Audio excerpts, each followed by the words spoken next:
Well, hello everybody. So we are unable to get the video feed to work properly in this live stream due to bandwidth issues.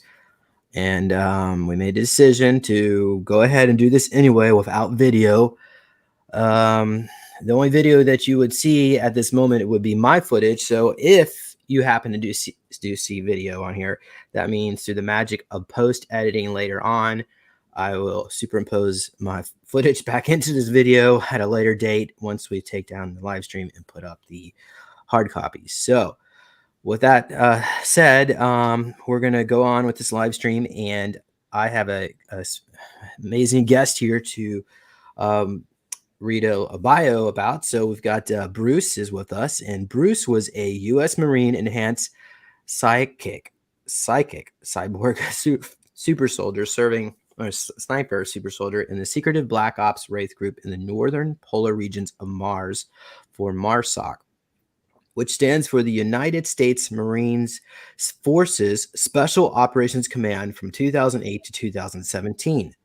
Then, for 1 year, he served in Hammerhead, which is a secretive Black Ops private military group where he was tasked with stopping drug running and also gun running operations in Africa and South America. And they were also tasked with destroying security forces in the Illuminati cabal.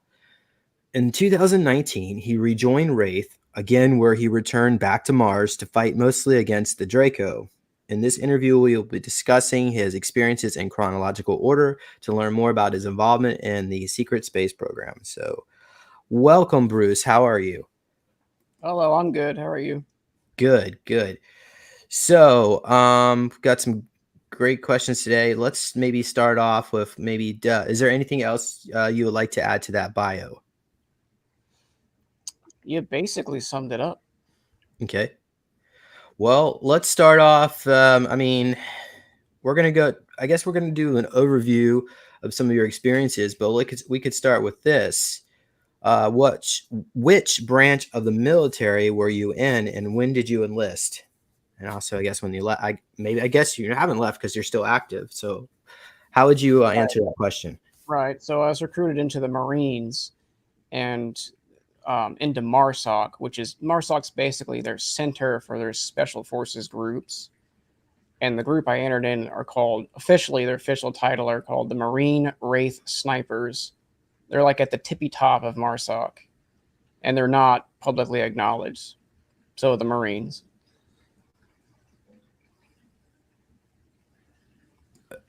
Okay, but well, going back to this question, so did you actually go to like a recruiting center and join the Marines, or was it? Oh, yeah. No. Yeah, it was strictly milab Black Ops stuff.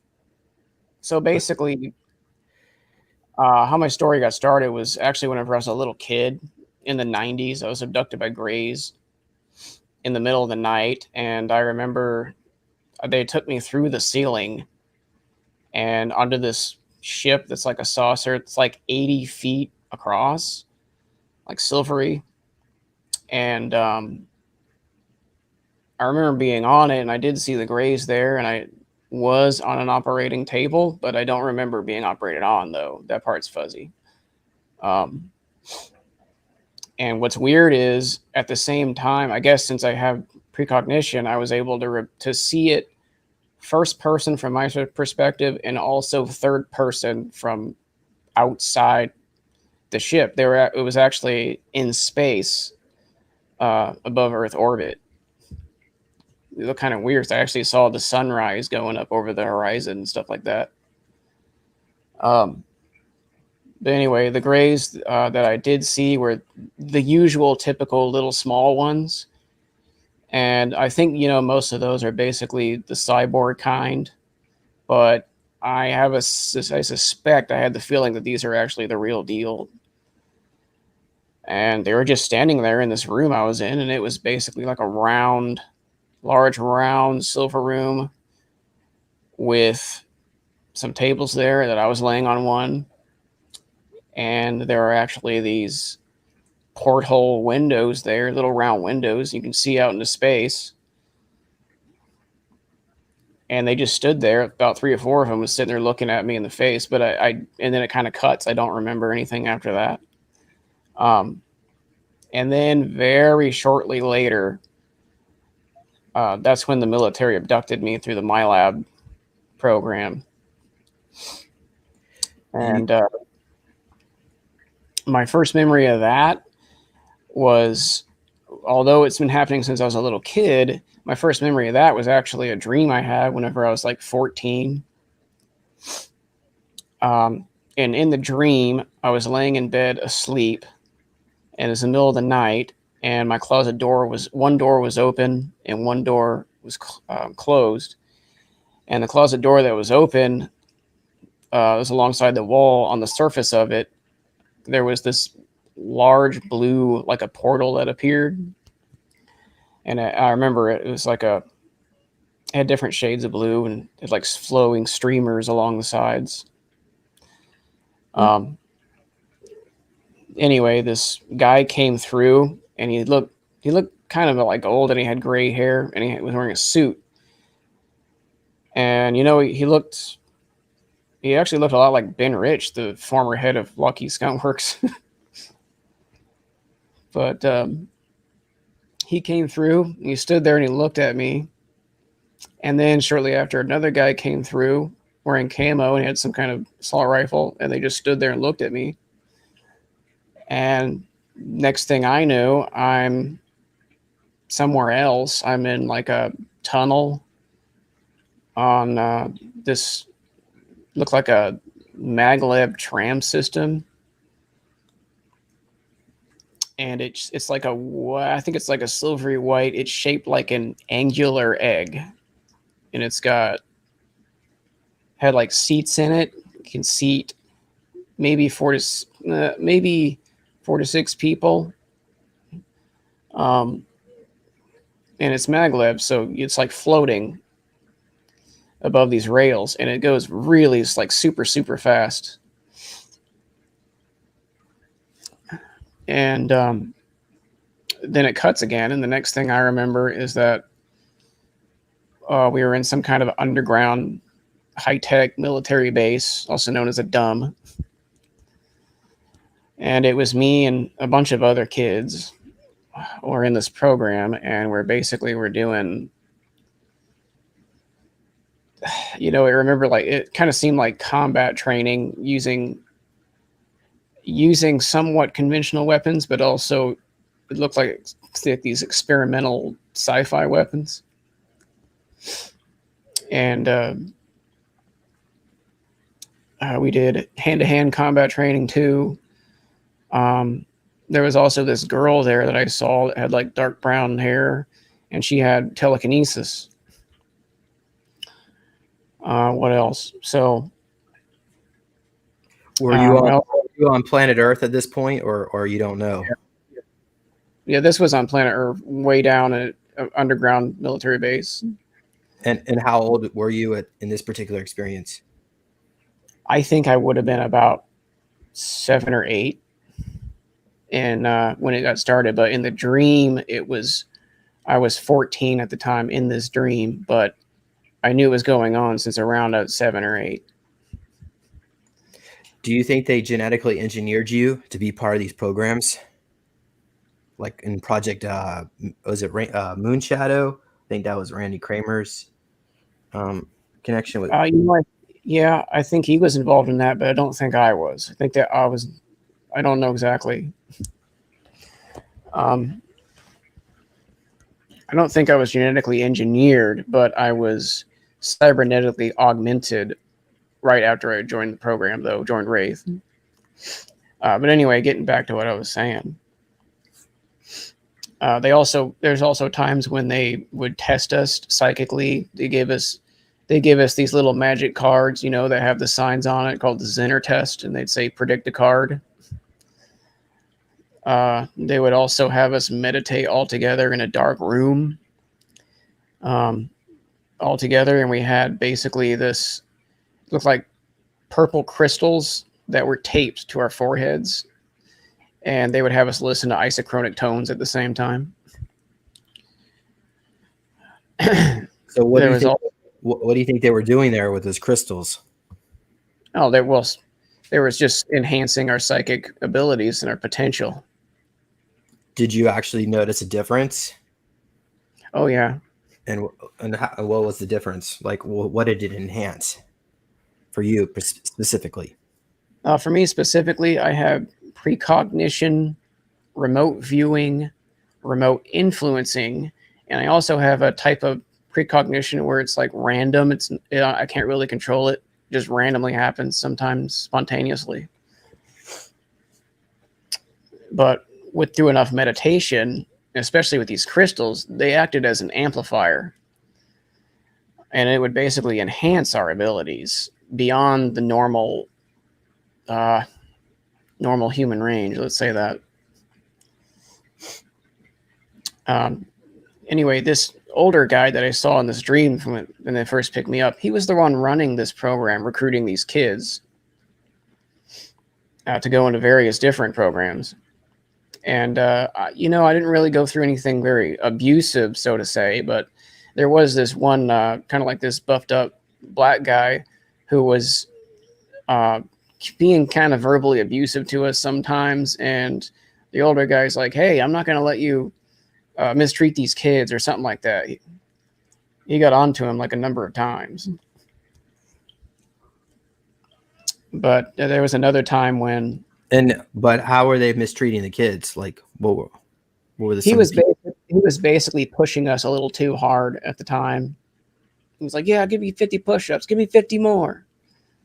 Run around these labs, go do this some more." Like, he was being a bit too demanding at the time. And at this age, were you super excited to be here? Like, think this was all like fun and games, or they're always trying to get you more interested by offering you little treats and tricks and things? Whenever I was a kid, I was a little nervous and scared at first, and then over time, it became more and more exciting. Like, yeah, I want to do this. There was one time when they also had me put me inside a deprivation chamber, which is underneath the floor, and they closed the lid on me, and it's because so I'm completely submerged in water, and they had given me this breathing apparatus that I can breathe from, and they just said stay underneath the water and stay calm, and I was there for like a number of hours. They did that sometimes. Was that to try to get you to dissociate, or was there another process involved? I think that has to do with overcoming anxiety and fear in intense situations. It was like some programming for that. I really don't exactly know. So keep in mind that this stuff is going on continuously from whenever I'm a little kid to all the way up to when I turned 17. They would continuously abduct me, going back and forth like that. So what about your memories? Did they wipe your memories and you have missing, like, I know some people have like whole sections of years from the ages, say, 7 to 9 are totally missing. Was anything like that for you? yeah, it's missing, but I know it's there. That kind of thing. And what would be missing? Like certain years of your life, or just certain sections, or The experiences of me and some other kids being taken to that military base back and forth like that. There's entire sections of it that I don't remember, but also entire sections I do remember. So I think what they did was they wiped our memories every time they sent us back home. And for some of us, it just doesn't work. So we can remember some things. okay. Well, this, I guess, can be connected to with consent. Usually they try to figure out a way to get you involved, and I would say at the age of 7 to 8, I don't really think you're of the age of consent. But No, what not really. how would you answer that? Well, I mean, not really. It's an abduction, whether any way you want to look at it. Later on, I consented to join Wraith later on. So basically, those abductions and those training experiences happened all the way until I was 17. And they told me all about the program I was going to join. And they said I was going to go into the Marines. I was going to be joining this program, which they're called the Marine Wraith Snipers. We just call them Wraith for short. Their secondary name or call sign is N140. And what they are an elite, like a Black Ops sniper group hidden at the very top level of MARSOC. And they have cybernetic enhancements, and they also, it's a one-time surgery that they get. And then every time they would go on a mission, they would be given these liquids that are injected in their body that work in line with the cybernetics. And they were also psychic. So I was all excited about it because most of my life I always wanted to be a Marine sniper or a scout sniper. I'm like, heck yeah, I'm going to join. So I did join up out of my own free will when I signed these documents to join, but at the same time, I was also kind of like drafted in. But anyway, the moment right after that is whenever I was deployed for my first missions with them. And this is kind of a complicated process. I'll try to explain it as best I can. Okay, so when we go on missions, what happens is I'd be usually at my house doing whatever at the time. The military would show up in these Humvees, and it has a cannon that's actually on the top. Yeah, that's a good video there. And they would shoot this cannon inside my house, and it shoots a temporal anomaly inside, and it's shaped like a giant bubble, and I'm going to be on the inside of it when it appears, and it freezes time on the inside. And these Marines come in from the Humvee. They come through my house.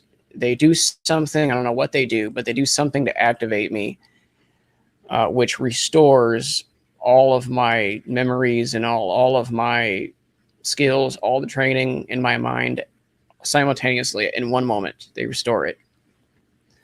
So I'm activated then. And then what they do is we board the Humvee. We drive off. They destroy the anomaly. We drive all the way over, for some reason, to Camp Lejeune, North Carolina. That's where MARSOC, that's where MARSOC is. They're stationed. And then what we would do is inside there, we would go to another underground base, which is where Wraith is, the Wraith headquarters.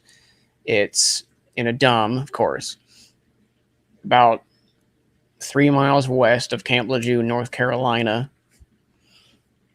And inside that, they would have me step inside a very skinny, like a black exoskeleton.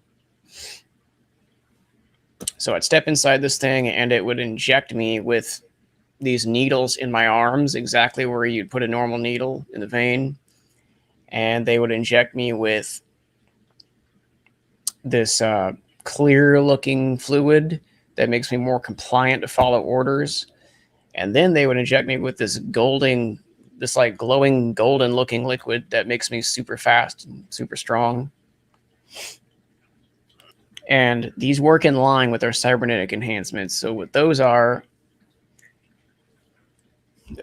in my body, I have basically 3 levels of these pieces of metal and electronics that they look like bars, and some of them are shaped like rectangles. I got them in my chest in 3 different levels of it. I have them in my stomach. I have them in my abdomen. And we also have a little tiny implant behind our third eye. And it looks It looks like a little metal pill. That's what it looks like.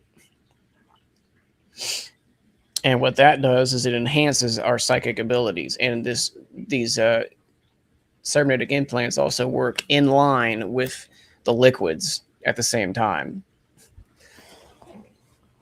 So in a way, we're like a hybrid soldier in a way, and we got to be maintained. Okay, so for my first missions, we were actually sent to Iraq and Afghanistan. We took part in what's called the surge that was going on at that time. That would have been 2008. And we were, I don't know why, although we're a secret space program, we were sent to the Middle East, but we were. And that was just for a first year. And what we were doing at that time was we were told that we were there to fight the Taliban, which is true. But we fought alongside, sometimes we would fight alongside just regular Marines who are not fighting for freedom, but they are told that they are, if that makes any sense. Yeah. So at that time, we actually just looked like regular MARSOC Marines. We wore the digital Marpat camo and sometimes the digital desert. And we did look a little bit different, though. We have, when we go on missions, we had this little contacts that we will wear that has these glowing golden computer circuits in it, and it gives us perfect vision. And we also wore a different patch than everyone else. The patch that the Wraiths wear is on the right shoulder, and it's round, and it's got the Grim Reaper on it, and he has a scythe, and he's got glowing red eyes. And at the top in white, it reads Wraith, and then diagonally along the side, it says N140. And we were there basically just to take out key Taliban military leaders. And sometimes we were in some kind go of ahead. Were you in some kind of cybernetic body that wasn't like enhanced, meaning that were you like 8 foot tall or had some special sight like X-ray vision? Oh, no. So this is actually, it's actually me in my real physical body here and now that's actually taken. It's just that we have cybernetic enhancements in our body. All right, continue on. So we were there basically just to take out key Taliban leaders and just leave.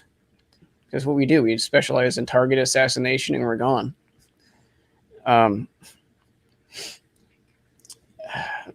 For my first missions there, that was basically, sometimes we would actually be taken by TR3B or G. When I say TR3B, I just mean the Black Triangle crafts. And sometimes we would actually just jump through a Stargate to get there, because in Wraith HQ, they actually have a man-made Stargate that is, it comes up from the floor, and it's shaped like an oval. And it actually has Egyptian hieroglyphics on both sides of it. And it moves. I don't know how to explain how an oval like that moves perfectly, but it does. And it would dial in where we were going, and then when it turns on, it projects like a blue energy field. And you're not supposed to walk through. You're supposed to run through and jump through, and that's what I did sometimes. And from my perspective, I just would run through and jump through it, and then all of a sudden, poof, I'm in Iraq, and I just land on a rooftop, some destroyed building over there. But anyway, continuing what I was saying. What we would do when we would be sniping was that we would use our crosshairs. We used the minute of angle. We would think about where the wind is going like a normal sniper would. But with our psychic abilities and this little implant we have behind our third eye, those would become activated. And what we do is we have the ability to, for some reason, this implant gives us the ability to slow down our perception of the time flow for about 10 seconds. We see in like slow motion. And in our minds, we try to remote view where our target is. And we play these, in our minds, we play these blue colored holographic scenarios, like little movies of the bullet leaving the gun, traveling through the air, and either missing or hitting the target. And we play it back and forth until we get it exactly right. And then we take the shot.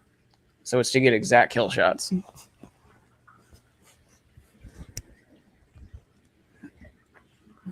And how many people were on your unit at this moment in time, which I'm guessing is in 2007? There's only 30 Marine Wraith snipers for some reason. And sometimes I remember helping other Marines fight the Taliban, and I remember some of my memories are actually in slow motion. Like I remember one time I was on this rooftop and there was these other Marines. When I say regular Marines, I mean in the conventional military. There were these other Marines kind of below us in the front that were in a firefight with the Taliban that were in front of them. And I was on a rooftop above both. And I remember sniping some of the bad guys. And there was a couple times when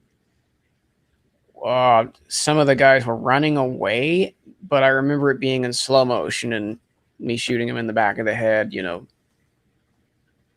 all in slow motion. I remember that very vividly. And there's also times when we would do night missions where we'd take out Taliban leaders, and we'd walk around with the normal NVGs. And I just remember we used the basic 2-tube ones that most soldiers are given. And sometimes we would do these night ops, and we would do sync shots, or what they're called. Most of the time I was around in a Black Hawk helicopter because at the time the surge was going on. So I had to look this up. And why do I remember a lot of helicopters, a lot of air power? Well, you had to look it up. The surge was a high concentration of air power. That's why. But we would be taken around by those, and then for the night missions, we would be on this stealth version of a Black Hawk that looks, it's like angular, and the front of it is kind of like pointed, and it makes less noise.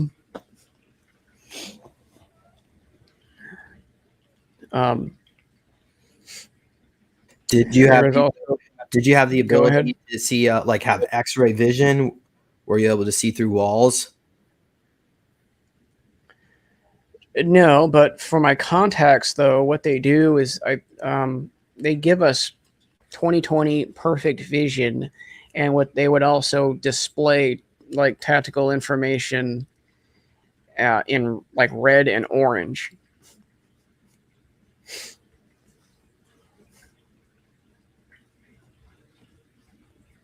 Okay, continue on.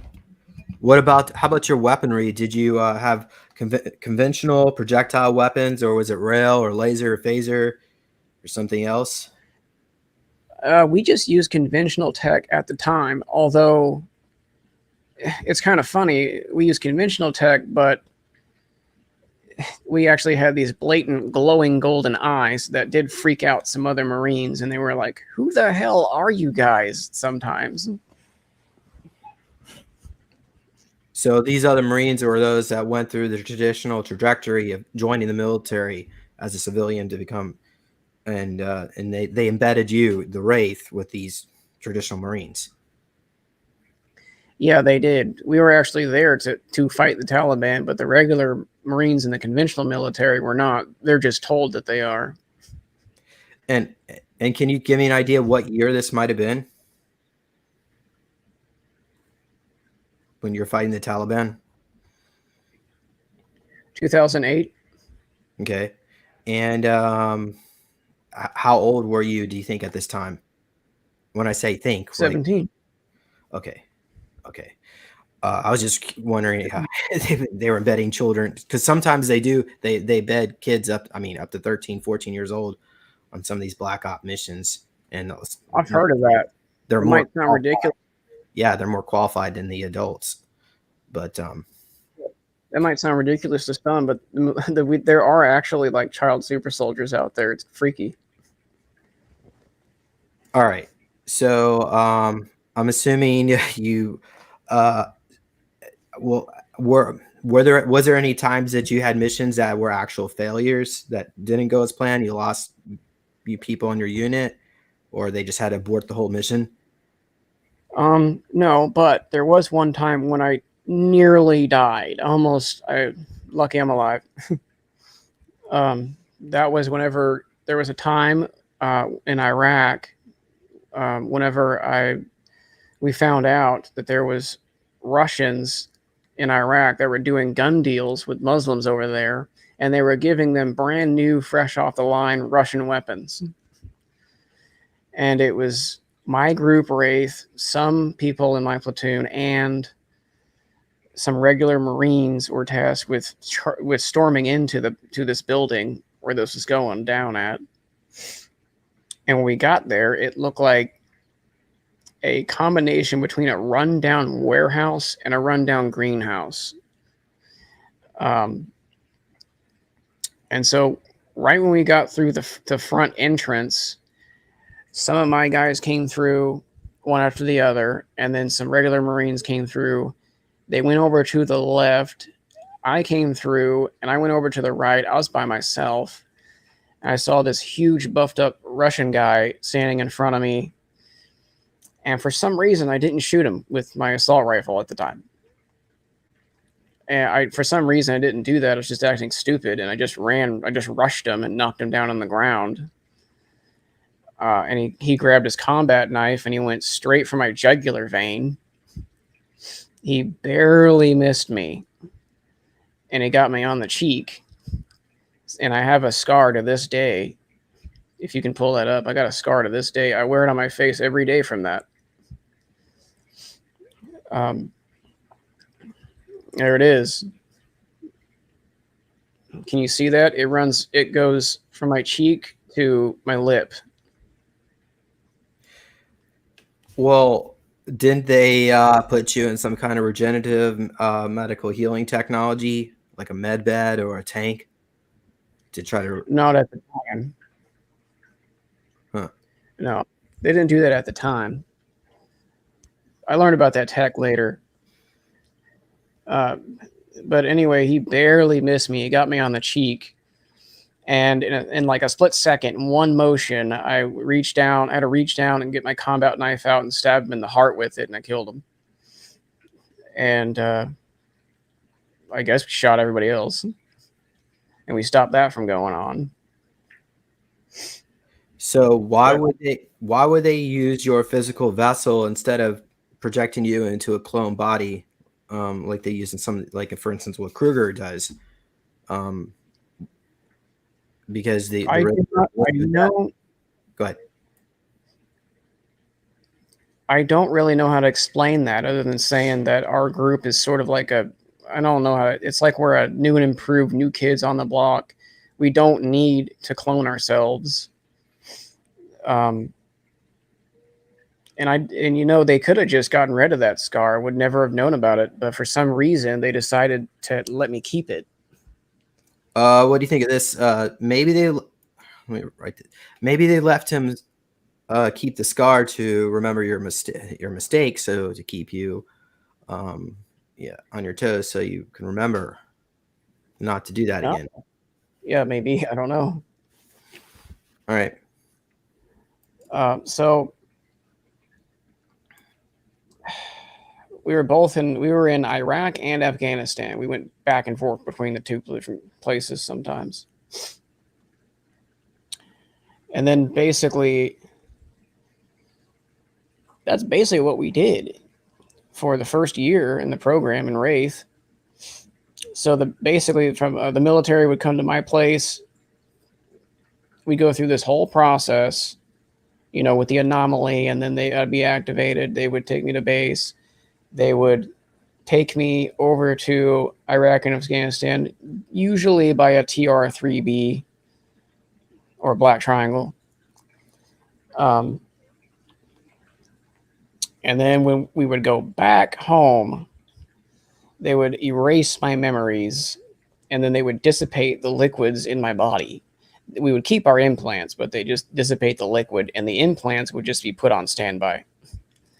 And they'd send us back. They send me back home, same way as before with this Humvee. They'd shoot another anomaly in my house, place me inside it, and then drive off and destroy the anomaly.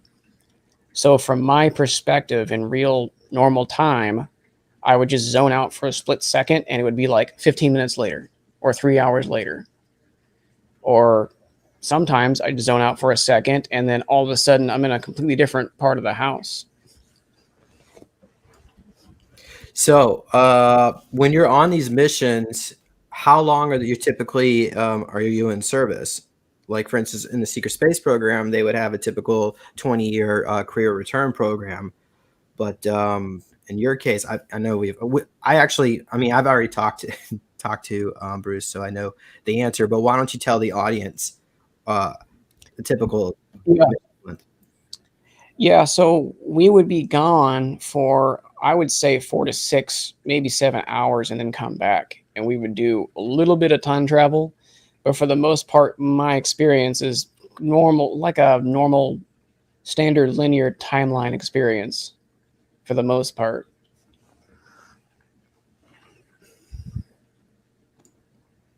All right. So what about side effects? Having your memories wiped all the time and having these drugs pumping in your system and they're not in your system. How has that affected you in your personal life in the here and now? Well, it hasn't really affected me in a negative way, but there are times when it has. There are times whenever I would basically wake up and they would leave the needle marks there. I could actually see them. And I wake up with these needle marks continuously from whenever I was like 17 to 27. And then and then a year later, then they just show up again. I wake up with them every couple of weeks or so. Another thing is, like, sometimes I wake up and I feel like I've been used, and my body feels like it has adrenaline running through it. I feel tired, or that I didn't get enough sleep, or something like that. Another thing is that if I'm in crowds, or if I'm at the store and a bunch of people are around me, I subconsciously just automatically start thinking about where their hands are, or any kind of weapons, where their hands positioned, where they're coming from. At the same time, I'm just going through normal life. Has anyone come, like in elementary school, a kid would come up to you and just hit you in the back of your head? Do you immediately turn around and catch their hand, or maybe they never did that? Maybe didn't have to go through all that, but or like, say you were at a nightclub and somebody hit you, and do you immediately black out, and everybody, when you come to, everybody's staring at you, and you're basically standing over the person that just hit you? It's actually a little different. I've been in physical fights before with some people. There was a couple of times in high school, and after that, whenever I'd be in a physical fight and just all of a sudden I know advanced martial arts and my body just moves, but I don't I'm in control, but I'm not in control of it. It's just automatically doing it.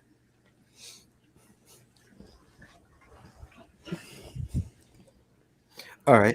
Well, I guess we can move on here. So, maybe tell us a little bit what is this picture that we're looking at?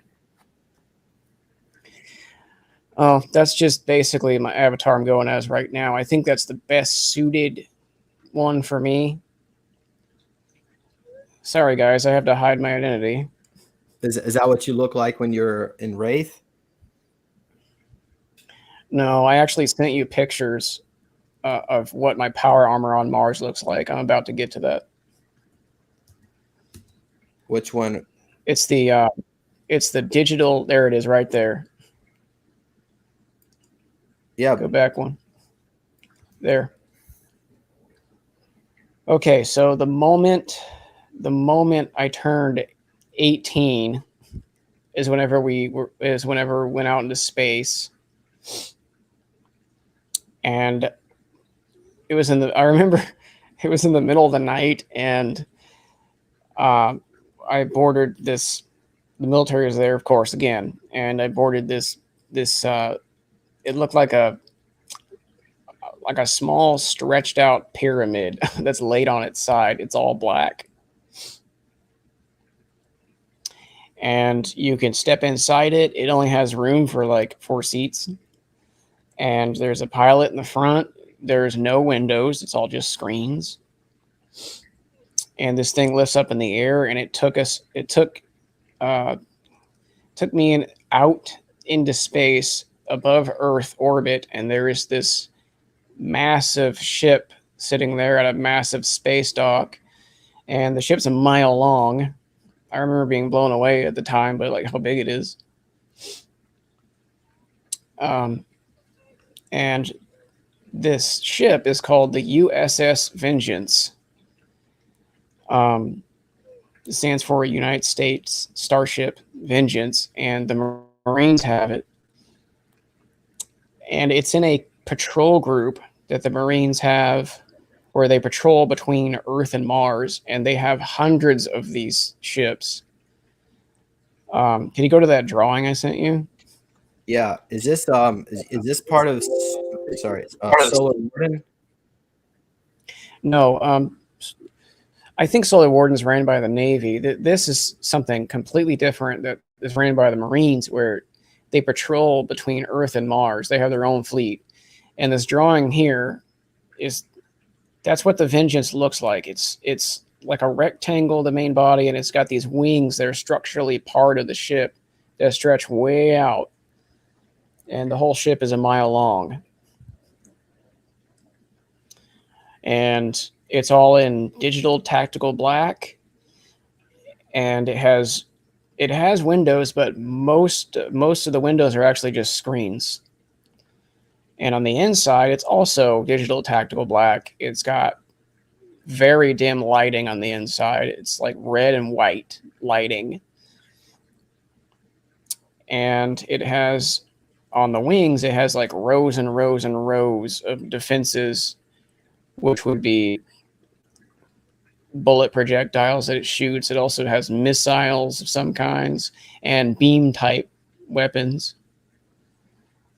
The ship also has a force field, just like Star Trek. It's even blue, too.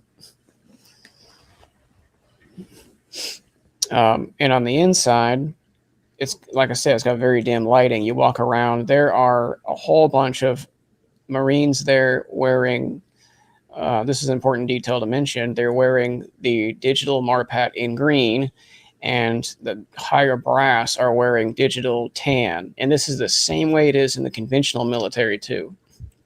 The way they wear their clothes like that. So you got rows and rows of these guys on computers, and the computer screens are like a blue colored, and there's a little bit of some of them that are like red too. And I remember the first time I boarded the ship, I was kind of blown away by the screens, the screen technology. And I was looking at the wall, and it looked like a rubber outline for a large, like a wide flat screen TV on the wall. It just looks like a rubber outline. And there's a little button on the bottom left that's round, and you press it with your finger, and then all of a sudden, that part of the ship just looks like it disappears, and you can see out into space. I've heard a lot of people talk about that kind of technology. What is the passenger contingent on this vessel? How many people there, you think? I would say several hundred, not thousands, but several hundred. And what would they actually be doing in this sector of the solar system? What kind of missions or jobs, or tasks, or duties would they have? They're patrolling between Earth and Mars back and forth, and they have hundreds of these same ships. The Vengeance is just one of those ships. And they would stop skirmishes, or they'd be in skirmishes, sometimes even with the Draco or some other alien races out there. And, it's very much like Star Trek, to be honest. So going through my story, we all 30 of us had boarded this ship at the same time, and this was our first time seeing this, so we were kind of blown away at the time. And we walked through it, and the commander of the ship was there, and he basically had us all come to this briefing room, and he told us why we were going to Mars and all kinds of different stuff. We were going to Mars because the Draco were there, and they started attacking military bases there in mass out of some kind of retaliation for something. Probably because they got their ass kicked pretty bad, and they were mad about that. So this is courtesy of Gaia TV, but what is this? What you would describe as a Draco on Mars?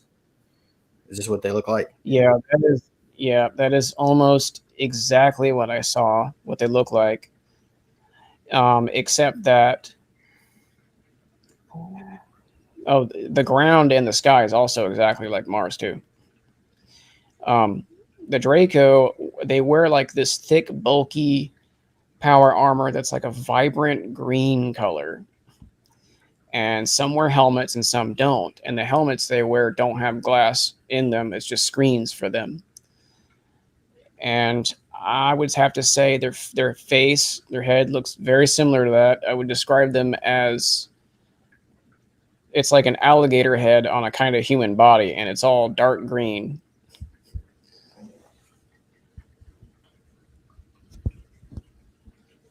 What about the armor and the weaponry? Does it look similar to this, or is it different? It's similar. Their weaponry that I remember is that they have these. Most of the time, they were using these kind of like assault rifles that were also green, and they fired green energy impulses on fully automatic at us, and it does quite a bit of damage. Another thing is on their ships. Their ships look like they're dark green, and they got the wings that come down on both sides. They're angled inward, and they kind of come down at the same time. It looks a little bit like a Klingon bird of prey from Star Trek. And whenever they turn at certain angles, they turn purple in certain areas. They're iridescent. And the Draco are very much into cybernetics and nanites, from what I remember. And they basically, for their gunners on their gunships, for example, they're literally wired into the ship. So this guy here looks like he's got armor over his chest plate. So I heard that the Draco have hearts inside under their armpits on both sides, and that's typically the way to kill them. So that's why they have armor right there. Is that correct, do you think? Or do you know? I'm pretty sure that's correct. Yeah. Well, did you ever kill any of them? Yeah, I was getting to that. When the when the commander in the briefing room, we were there, and he was pacing back and forth, and he was telling us all about why we were going to Mars. We told us about the secret space program in general, all the different programs, a lot of them, and he also told us the real history of Earth and the future of the secret space program as a whole. And he told us that basically there are many different patrol groups that the military has, and there's also a small Nazi group out there too. There's rogue groups out there, rival factions. There's SSPs that other countries have, like Britain, Germany, Russia, Africa, and Australia, and some others. They even have their own secret space programs too. And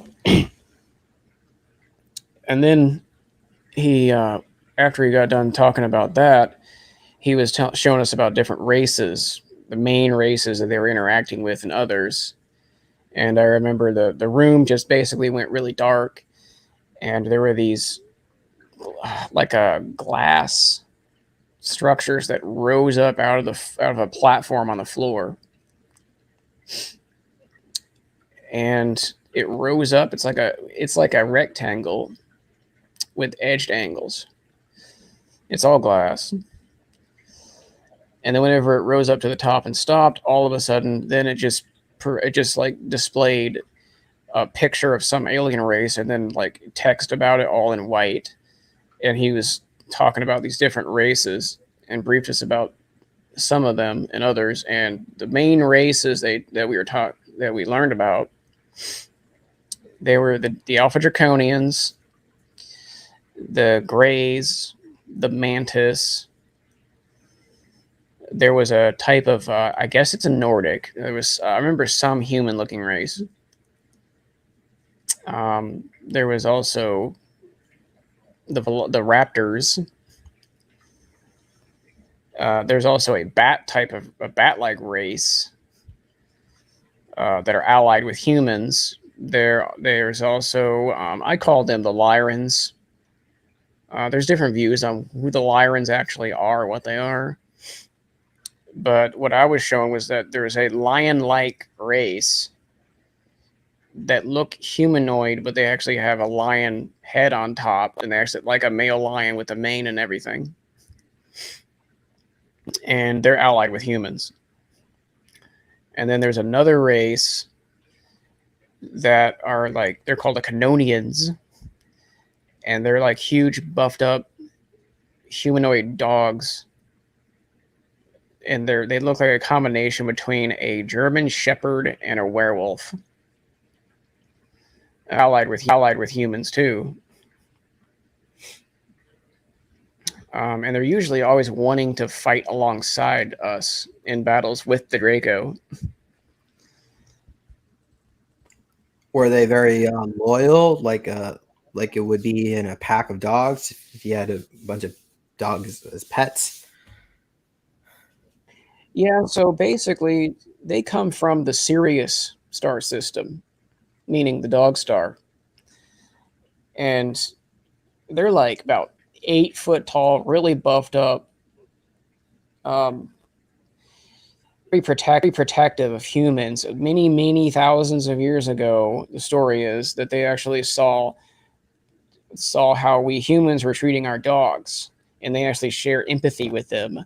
And seeing that dogs are man's best friend, they decided to be our best friend. And they're very much into military bro culture. That's how they act. And they're always eager to fight alongside Marines in big line formations, usually against the Draco.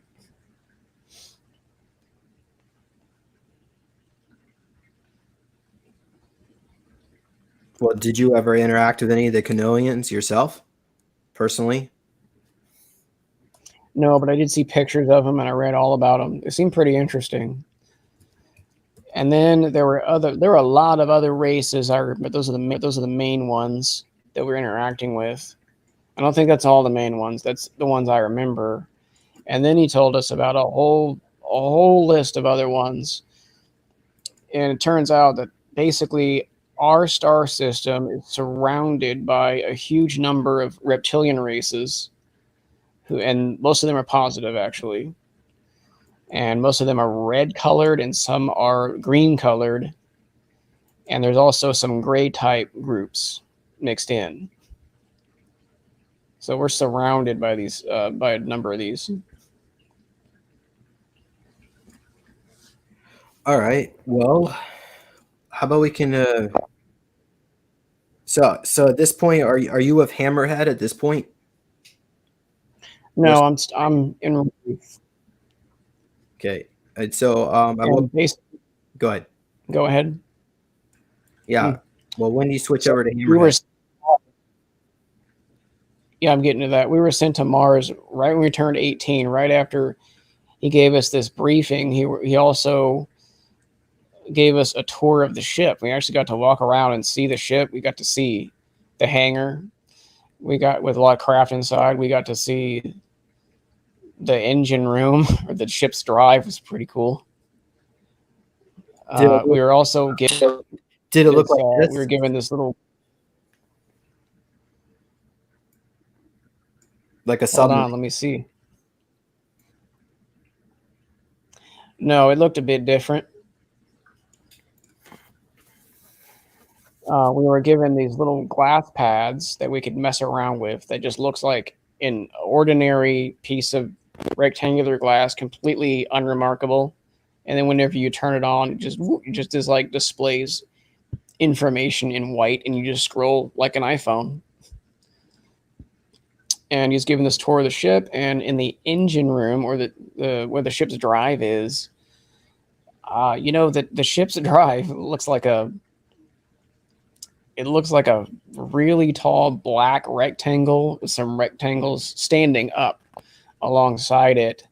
And there are these spherical, almost like these ball-like structures kind of sticking out from different parts of it. And there are these cylindrical housings sticking out from different parts.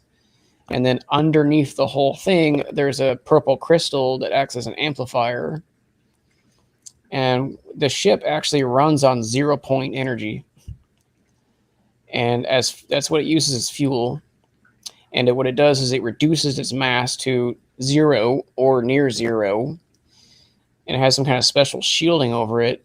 And it forces its way through space without the need to warp it or go through any kind of hyperspace or anything like that. And it can get to other star systems in like 3 to 4 seconds. And for you didn't get, you just stayed within the solar system when you were with Wraith anyway. Yeah, until some years later. I'm going to get to that. There was one time when we did leave the star system, go to another one, and then come back. But anyway, right after we were given this tour, we were shown how the ship works.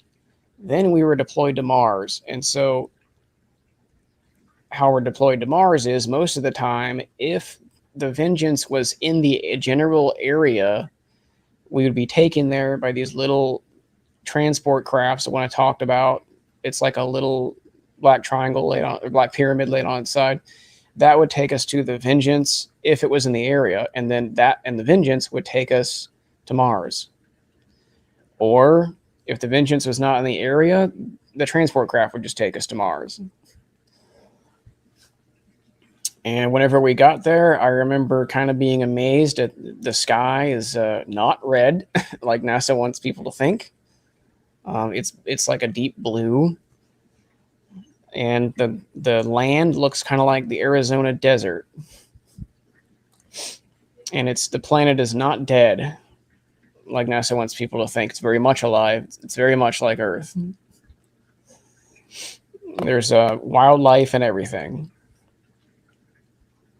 But the atmosphere is kind of messed up though, because it appears that there was I assume a nuclear war that happened there probably millions of years ago. But the atmosphere is not gone though; it's still there, it's still functioning. And I saw that most of your wildlife is not really that big. I do remember seeing some birds, some rodents, and there was one particular bird that I saw that looked like a crow that's a bit bigger than a normal sized crow, and it had like 4 eyes. There's also times when I saw what looked like water buffalo, but they don't have any kind of they don't have any horns or anything like that. They look a bit different. The wildlife on Mars is actually kind of similar to Earth, but a bit different. What about the really big wildlife though is underground on Mars. Those get huge. You mean like the spider, those crab-like spiders? Fortunately, I didn't see those, but I heard about them, and I heard that those move hella fast, and they're pretty scary.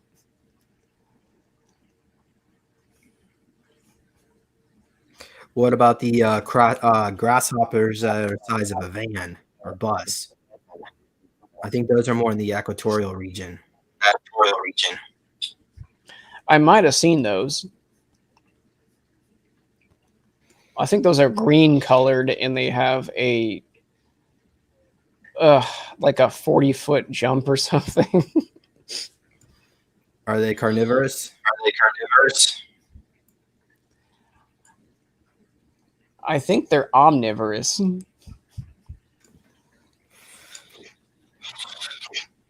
Well, what about the plant? Anyway, plant life? Oh yeah, there's plant life. There's lots of that. There's forests on Mars. There are these basically forests on Mars are not in giant locations like they are here on Earth. The trees there mostly exist in pockets that are scattered on the surface, and they're not very close. They're not very, very close by to each other.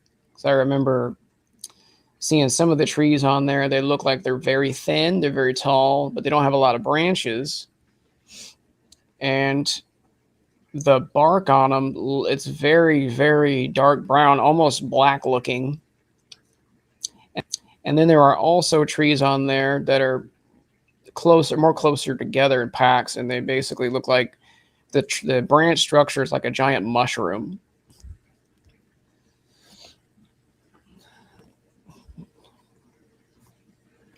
So here's a picture of Mars, and this area here, it looks like NASA photoshopped it to be black. This is Valles Marianas, which I think is in the tropical regions. But if you zoom in, you can find some really strange artifacts. Like, for instance, that looks like a pyramid. And you can see a huge forest around it. But oh, wow. Well, one of my friends actually did bring up a picture of some trees on Mars, and that's exactly what I saw. The bark on some of those looked black. Okay. But continuing on from what I was saying, we were there to do target assassination, to take out key Draconian military leaders most of the time.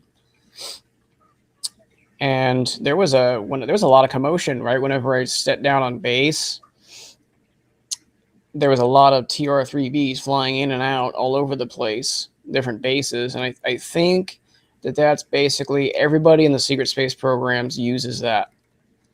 It's like a multi-purpose craft that can go way out into the solar system, but they cannot go interstellar though. They have like a range to them. And it's like the equivalent in the conventional military of a Black Hawk helicopter is a multi-purpose transport craft that can do different roles. That's for the SSP. It's the black triangles. And for my first missions there, that would have been 2009 at the time. We put the power armor on. You put it on in multiple sections. You have multiple guys help you put it on. It's kind of heavy. And can you go to that picture? It's like a digital light tan. Yeah, just come over here. I was actually trying to find the diamond craft. I could pull that up too, but let's see here. You want your tan. I think this might be it. What you're referring to? Give me a moment here. Is that it?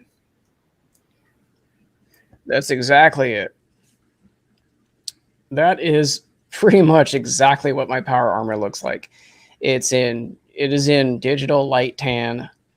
The visor is pitch black, but from the inside, from my perspective, it's perfectly clear, and it displays tactical information and reticles in red, and it also acts as my spotter. And the armor does have internal heating and cooling and some other gizmos. And it also runs on advanced ions. And the regular, I call them regular Marines, that were on Mars, they had power armor too. But the ones we wore were specifically just made for us. And they had a little bit of a lighter tan color like that to better match the Martian landscape.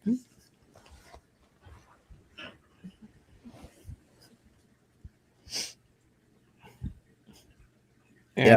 I'm not the only one to talk about wearing power armor on Mars. It looks similar. This is the armor of the MDF. At least the heavy mech wear that they would wear. They have different levels of protection. But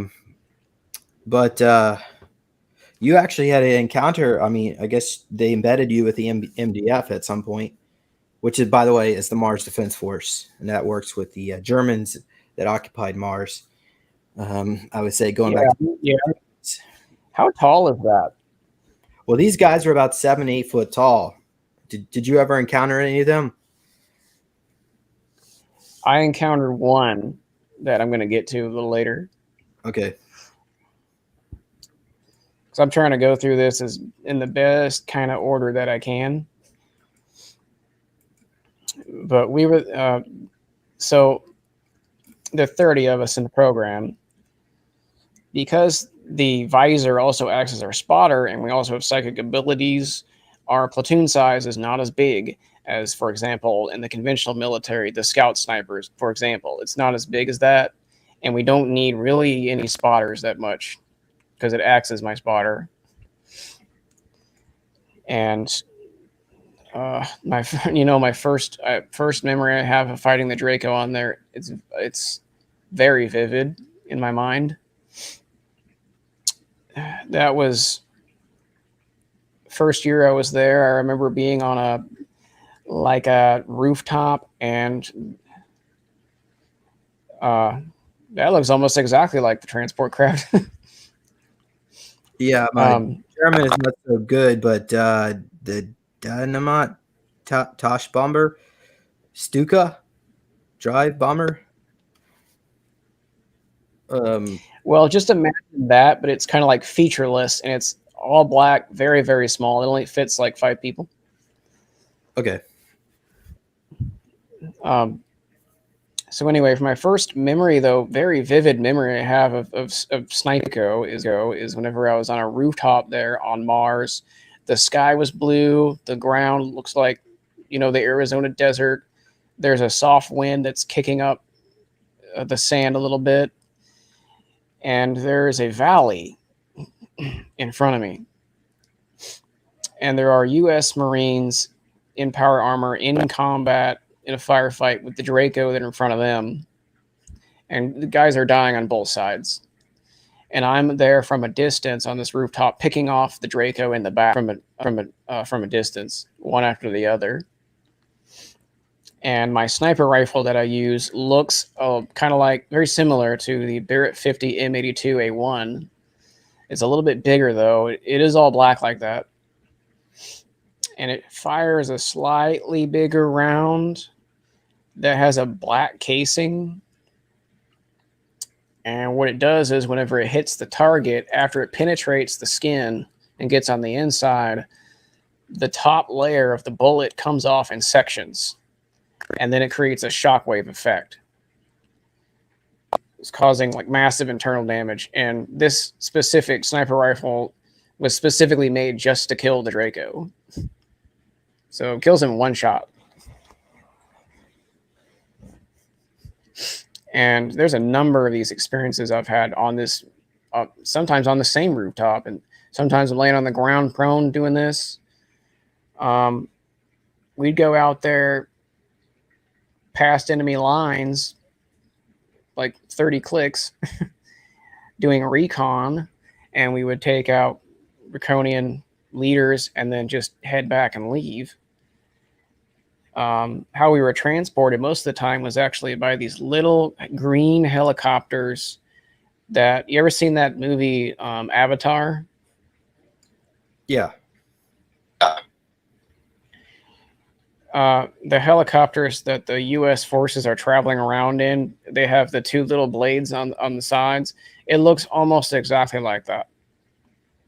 So the blades are contained inside these rings above the helicopter on the side. The only difference, though, is that it has no landing gear in real life.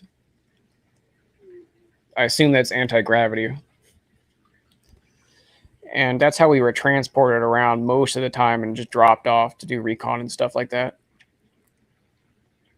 There were some times whenever we were transported, if it was a night mission, sometimes we were transported by this ultra stealthy, it was like an ultra stealthy helicopter that actually kind of looks like a stealth version of the Black Hawk, but it's way smaller. And it's very, very pointy at the top.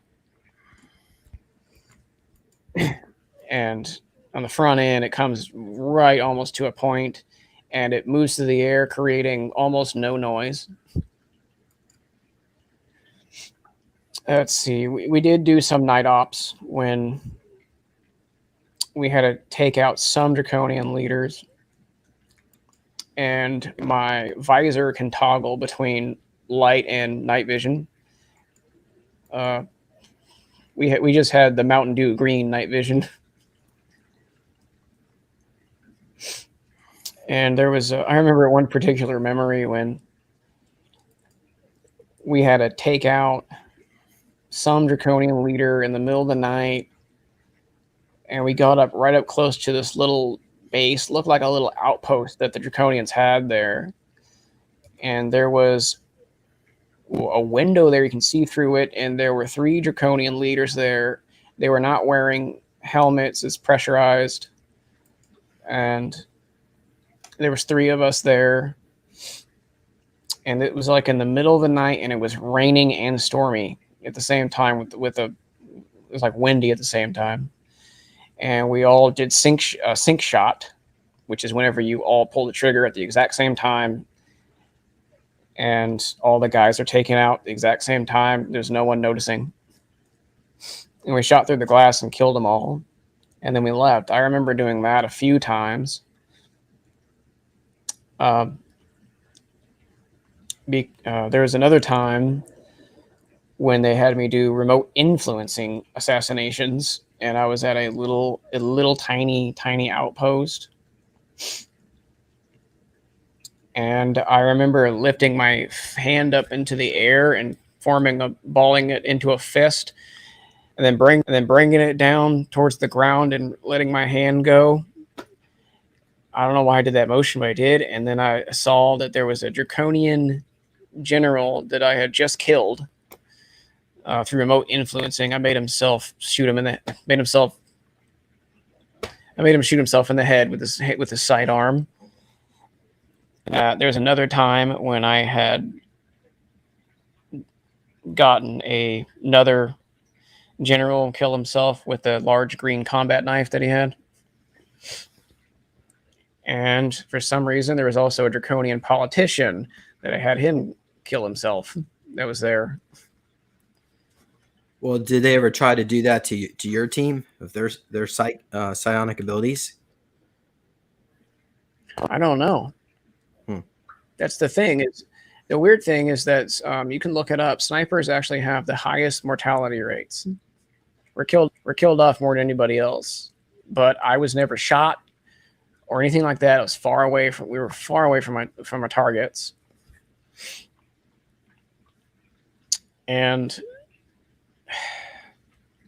if we were shot though, or damaged, I remember back when I was on the Vengeance, we were being briefed on things. There's two options we had. We had a little. It looks like a stem shot. It's handheld. It's black with a black casing around it. It feels like rubber. Has a button at the top. Let's say you're shot in the leg. You could actually just stab yourself in the leg right next to the bullet wound, and it would instantly heal up the wound. It'd seal it up and stop the bleeding. But if we were told that we were really damaged, let's say our arm was blown off at the elbow or the shoulder or something, there's this medbed tech that they showed us that we would be taken to if that ever happened to us.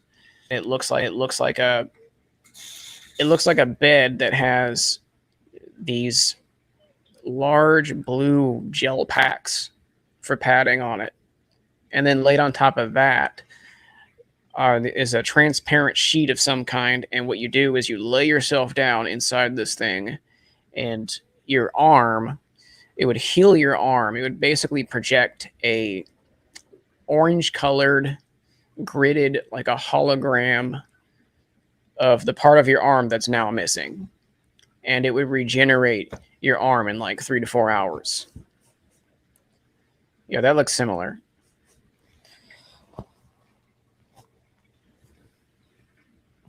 Yeah. Well, but you never really had to go through any of that, even the regeneration process. No, because I was never shot or anything like that. I was lucky. Okay. What about did they ever? I guess did they ever use that technology to re-age you after the end of your service when they were putting you back? No, but they did. I don't know what they did, but basically, I've noticed that me and some other people in my family are age very, very slow. So basically, our 20s are going to be like 40 years for us biologically. We didn't do re-aging tech. It's just that when we were sent home after every time we do a mission, sometimes they do like a minor time travel. Can you give us an idea how this technology works, if you know? That's the part I don't really remember much. But for the mind wipe, though, I'd have to say it's very blurry in my head. But I have to say it looks like a computer screen that's bent inward, like some computer monitors are, except it goes around almost in a half circle. And it has it's blue information displayed on it, and they interact with that somehow. They have me stand right in front of it, so it's kind of like surrounding my face, and it just wipes my memories away. I don't know how, but it does. Would you define that as the trip seat? Oh, it's not really a seat. So it's like a tape, like a gurney or a table you lay on? It's not like it's standing. Imagine that seat there, except that it's not as flat as that. It's a bit thinner, and it's raised up some. So you're standing, but you're at an angle. All right. And with this particular technology, do they have the abilities to switch your memories around? Like, for instance, erase your memories of your civilian life and put a different memory set in there. Not that I know of, but that would be very weird. And did they do that when you were on Mars? Did they wipe your memories of your civilian life on Earth? No, actually, that's the thing. They, you know, the military in space, in the secret space program, especially the Marines, have largely done away with the bad guy stuff. There really are good guys out there. We are good guys.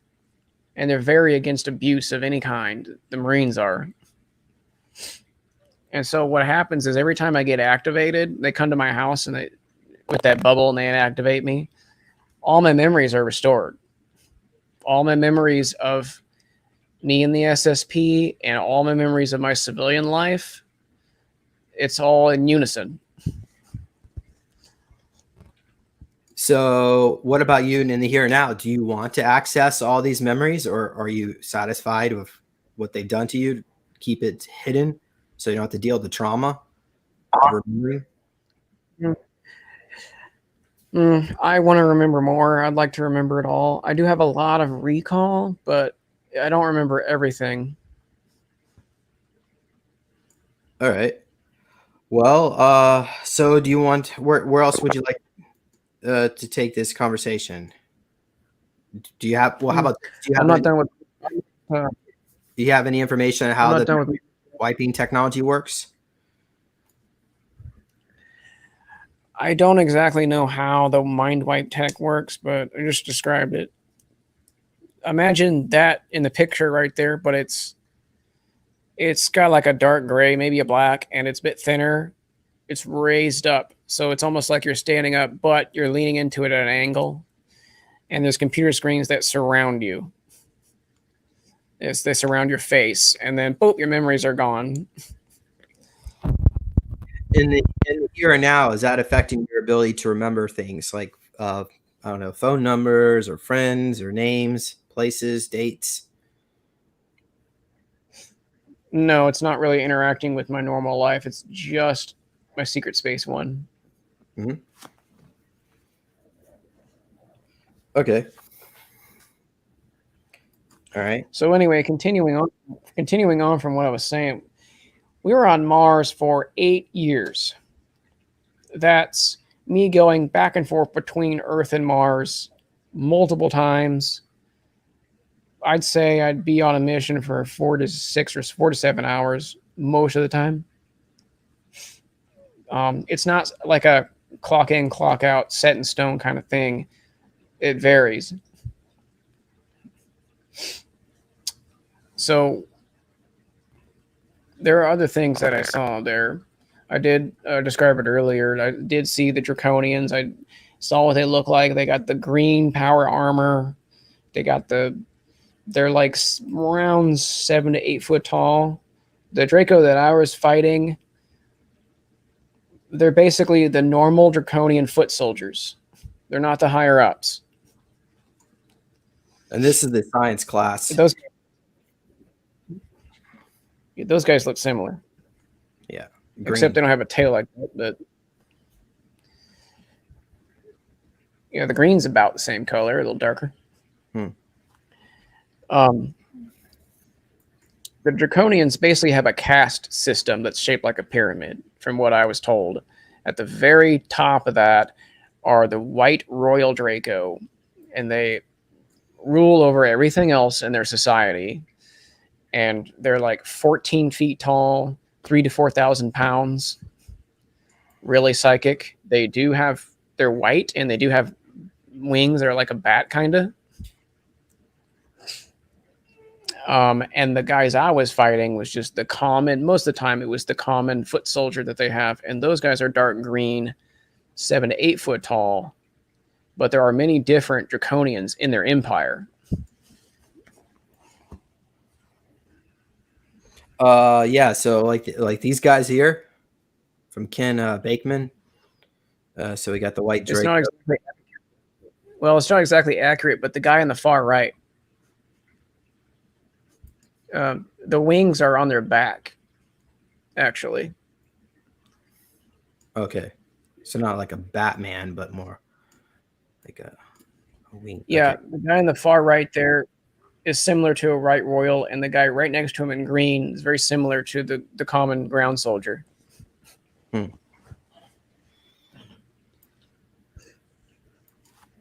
And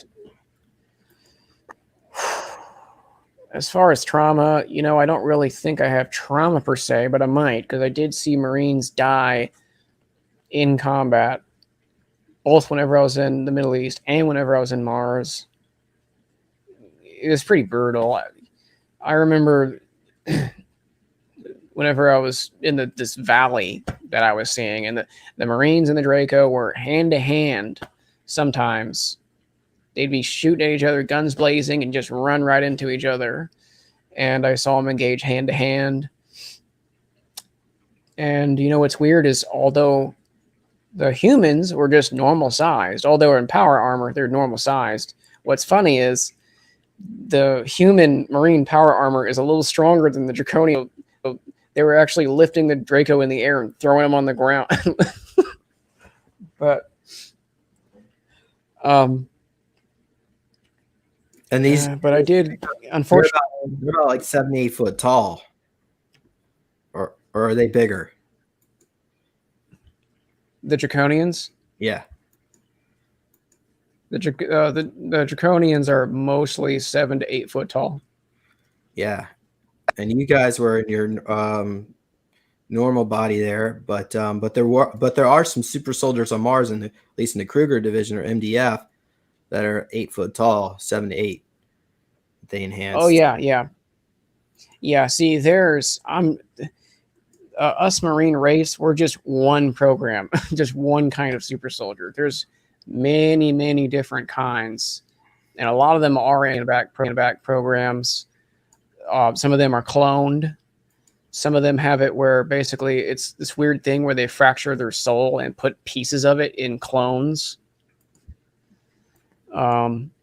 There's ones that are mostly just like 80% cyborg. There's some that even have like an internet inside their head.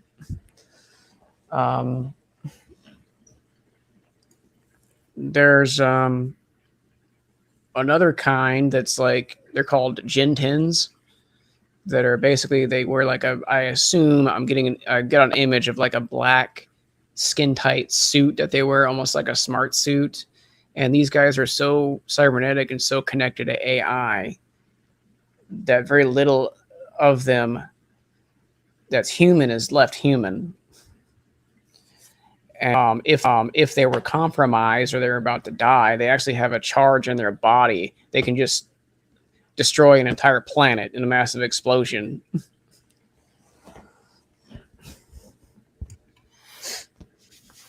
All right. Well, there's all different. Can you tell us exactly what these territorial conflicts were about between these Draco and the, I guess, Wraith or MDF, the ground forces? Well, we were sent there. We were sent there to take out key Draconian leaders, to disrupt their operations and to help push them back off some lands. And the reason why they were attacking humans there, what they were doing was they were attacking human military bases in huge numbers shortly before we were sent to Mars. My group was sent to Mars anyway, because they had been losing the human Draconian war on Mars, and out of retaliation, they decided to attack us again.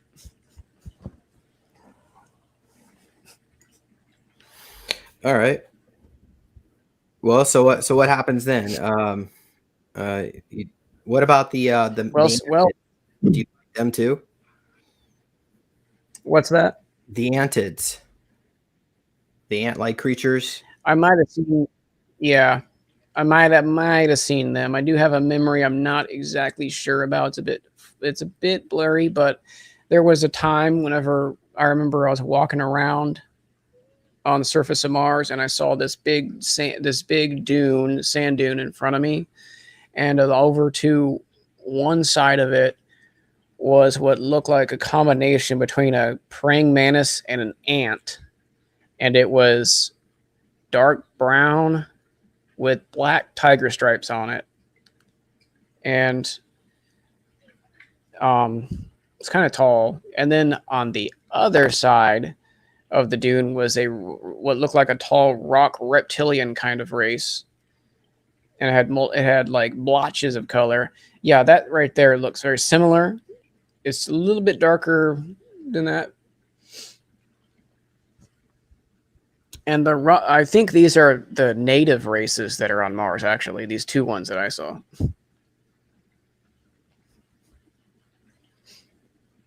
All right. So how about breathing on Mars? Were you able to breathe without having a tube inserted in your nose with supplemental oxygen? Yes, you can actually breathe on Mars, but only in the northern, and there's this thick band in the northern and southern polar regions where there is breathable oxygen, but it's toxic. You can only breathe it for a few minutes. So you can actually pop your helmet off and actually breathe, but you'd have to sometime later. You have to put your helmet back on. Everywhere else along the planet, though, in the large portions of the middle of it, though, there's no breathable air. Okay. Well, can you comment about your physical stamina? Are you able to like run faster than a normal human? Yeah. That was from the glowing golden liquid that they would inject in my body. Every time I would go on a mission, it would basically make us super fast and super strong. Mostly super fast. Okay. I think that was probably the only way I was able to knock down that big Russian guy in Iraq. So because I was enhanced. Yeah, this drawing is a courtesy of Tony Rodriguez. Be sure to check out his work if you're not familiar with it. But well, I've heard of him. Yeah, so let's move on. What direction do you want to take this? I mean, I would like you to explore. Tell us more about your living quarters on Mars. Like, for instance, was there a mess hall? Was there a food replicator down there? Or maybe you didn't have to eat. Maybe they gave you injections of nutrient injections. I don't know. or is there another? Yeah. Okay, go ahead. Yeah, the military bases there look like these very large, thick rectangles that were like a dark gray, but some of them were also like a white colored, and they had like an orange strip going along them along the sides in the middle. And some of these took on large rectangular shapes and some took on L shapes. And on the inside, it's kind of like that too, but a bit darker. And there is a mess hall. There's living quarters. We were given actual real food that's actually cooked. We weren't eating out of replicators, but there were replicators at the higher brass got to eat. Even on the Vengeance, the same thing. We had cafeteria food, but the higher brass got to eat from these fancy replicators. Did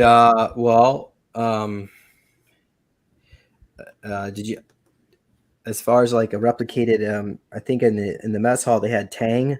I don't know if you remember the Tang, but I guess it all kind of depends on what base you're in. The MDF facility served Tang. But well, from what I remember is that the replicators actually create the food through like some kind of a paste. And I've heard it actually tastes pretty much exactly like the real thing. I mean, it is the real thing, but in a different way. But only the top brass actually could eat that stuff. And for the living quarters, I suppose they would have been temporary living quarters because remember, I'm only sent for a number of hours and then sent back. But I'd say they're kind of like small rooms that do have a bed in it. They have a chair. They have a computer. Uh, we have access to multiple different kinds of internet. Um, there's entertainment there, but most of the time it's real serious business when you're on these bases. As far as can you tell us the name of the internet they had on Mars? I can't remember that, but what I do remember is that we in Wraith, we were like really high up there along the chain, and we have access to the internet. We have access to Earth's internet. We have access to the military's internet. I assume that the internet the military has is also in the secret space program. I don't know if it's its own separate internet or not, but I think it like, was, for example, Mars. oh, go ahead. For example, what about Mars? Well, for example, some people talk about something called MarsNet. That might be a completely separate internet that some militaries use. I don't remember, but I know we had access to all the internets. And at least on Mars, And they probably would censor pictures from planet Earth because the people on Mars that they were keeping as slaves, they told planet Earth was destroyed. they didn't do that for us because we had special privileges and access to certain information. What we were told was that in most of the secret space programs down below us, so to speak, they're all told that the Earth was destroyed somehow, some cataclysm or nuclear stuff or a natural disaster, this and that.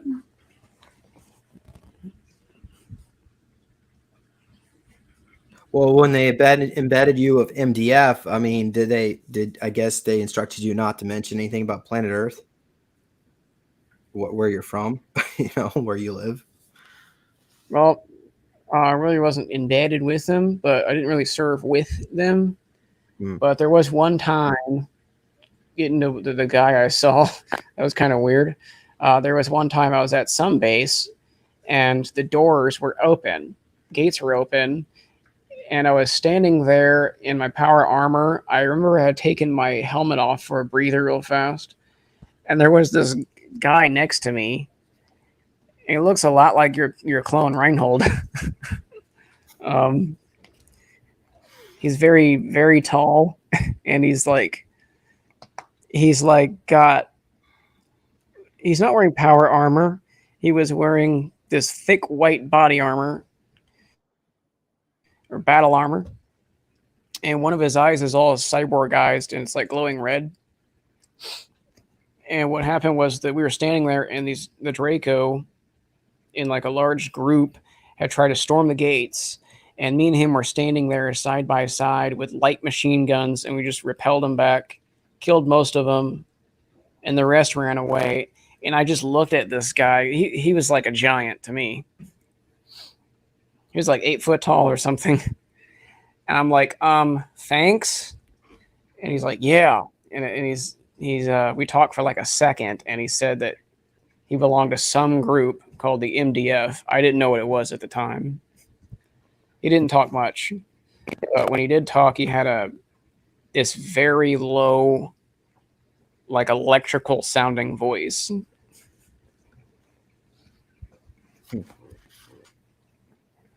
Okay. Wow. So at that point, hold on.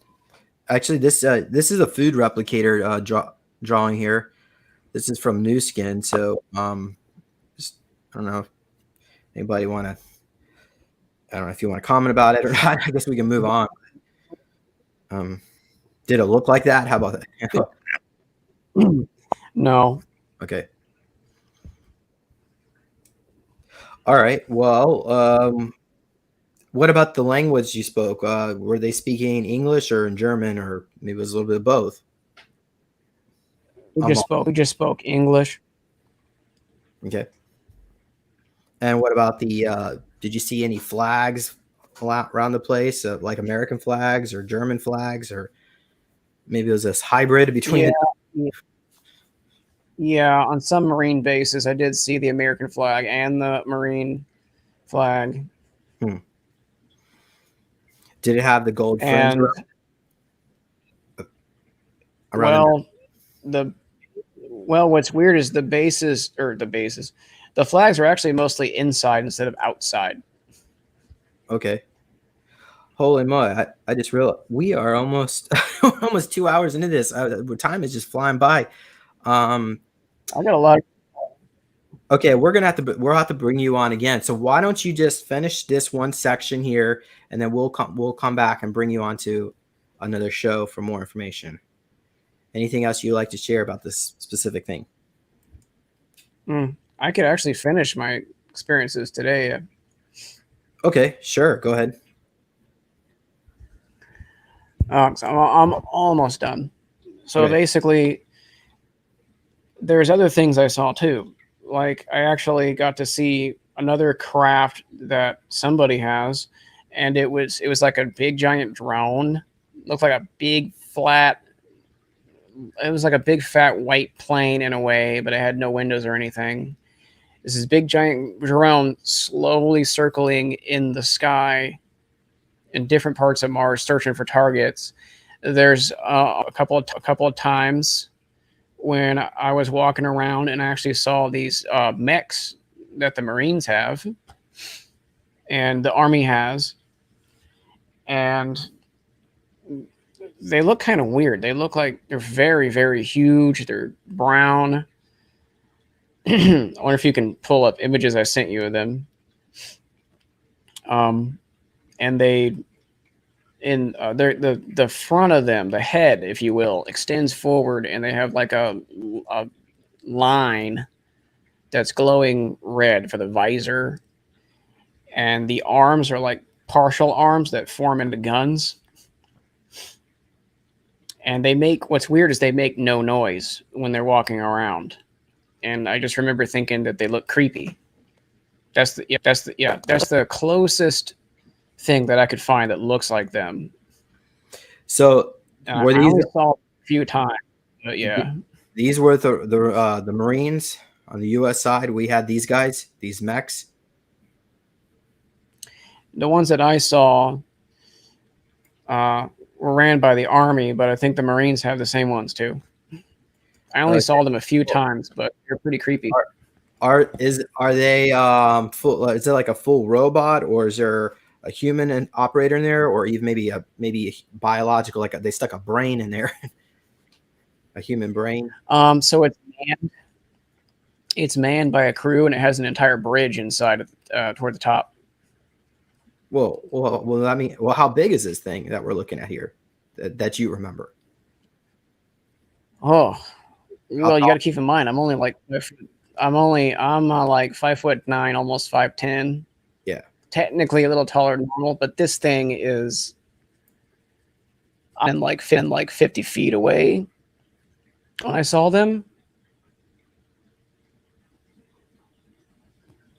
I want to say that they're 60 feet tall.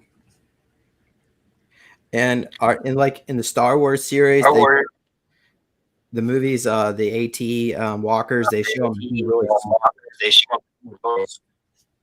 Would you consider this to be slow?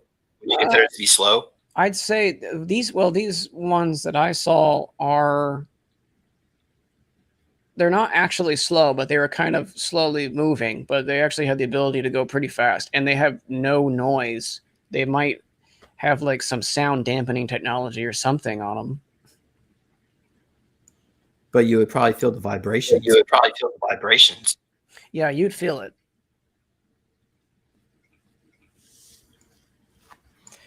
I know we're getting feedback here. We can move on to the next year. It would have been 2017 at the time. That's whenever I joined Hammerhead. Now, there's a bit of confusion about some private military corporate companies out there. Hammerhead is like a black ops private military.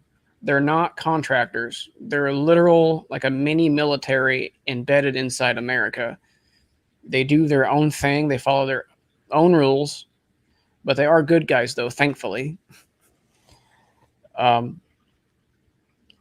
And their base, I don't remember where it's at, but it's somewhere here in America. And it has, looks like a black tower skyscraper, but there's no features. It's featureless. There's no letters or a title on the entrance, nothing. It looks completely unremarkable. But once you step inside, everything changes. It's all high tech, and it goes way to most of the base that they have is underground.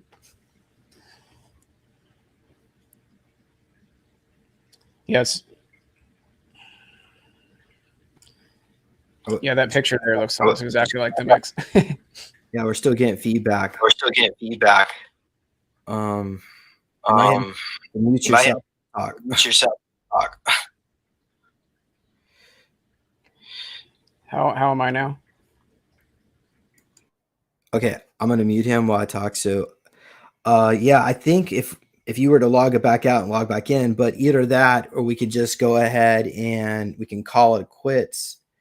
But I know you say you're almost done. It's just, I mean, if this audio is not cooperating, we might have to move on. But yeah, it's still we're still getting feedback. Can you log back out? Log back in. I could try to. Okay.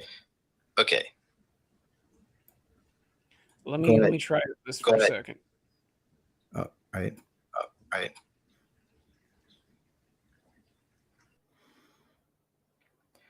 All right. So Bruce is on standby. Audience members, if you want to submit any questions, maybe I can answer them. We've got a comment here. I find it crazy that they never fought the Nazis. We're in space. Oh, Bruce is already back. I'm here. Can you hear me now? Yes. Looks like we've got the feedback issue fixed. Good. Okay, so continuing on. Hammerhead is a private military. They're completely a black group, compartmentalized, just like Wraith is, except that they're just Earth-based. They're not a secret space program. Although they are super advanced, though. It's kind of weird. And what Hammerhead does is they go after these gun and drug runners in different places across the globe. And they also hunt down the Illuminati's security forces, their soldiers, and just kill them all. And I remember for my first mission that I did for them, I saw the armor that we wear. I was kind of pretty impressed by it. It's like it can be best described as like these dark. It's like a dark gray, and it's digital, and it's got the ability to change. The digits can actually change between the three different shades of gray, and the whole surface of it can change shape and flow like a liquid. And it can also cloak. There's 2 pictures I sent you of this gray armor.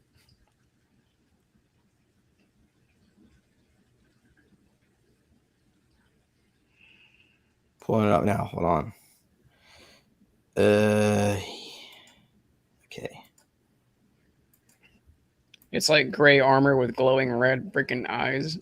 Well, I got the one here with the blue eyes.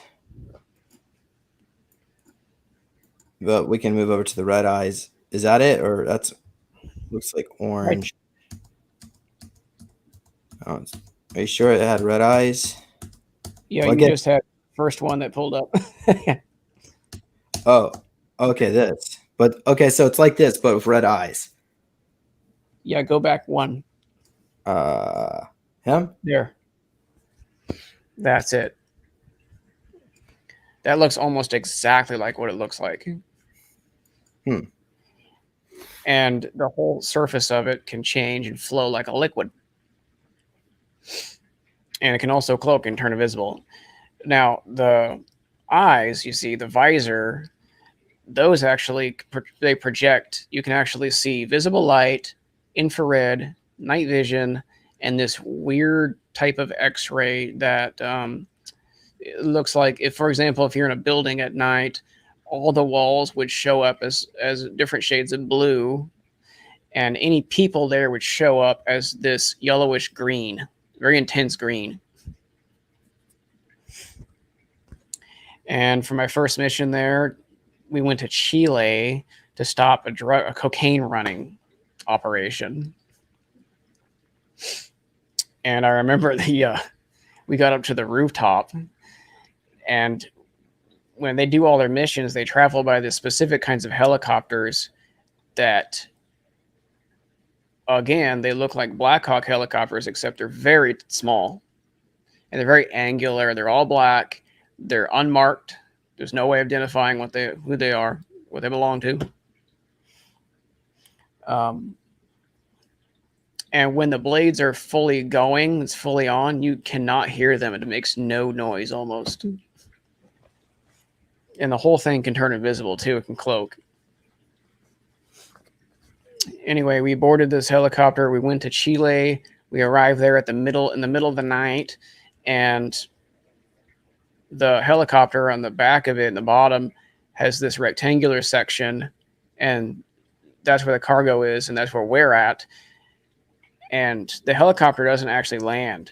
It gets kind of closer to the ground and then angles itself, and then one whole section of that rectangular structure comes down. That is now the ramp that's now touching the ground almost.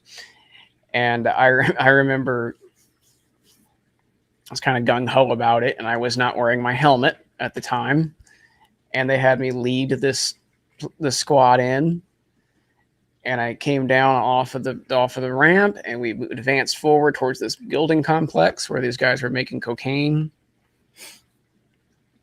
And I put my helmet on right before I got into the entrance, and we walked in. We were slowly just basically picking guys off one by one as we advanced through the complex. And most of the time we were invisible. And whenever we got further and further into the complex, then we got to this main room where they're making the cocaine, and they had it, running on belts. And there are a bunch of workers there, probably slaves. And it was my job just to assassinate, just to kill the guy running the thing.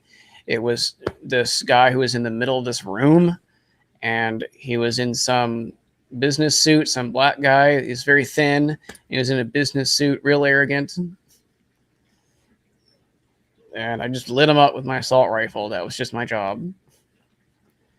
And we confiscated all the drugs, or some of the drugs, and we left. And we would do this continuously from different places across the globe. We went to Chile the first time.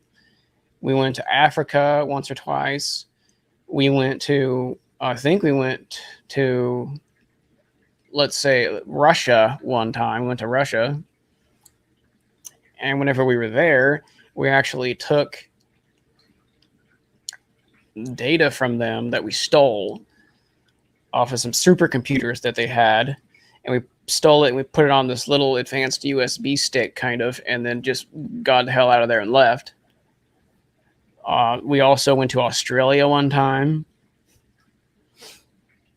We probably went to some other places I don't remember exactly, because they did mind wipe tech too, the same way.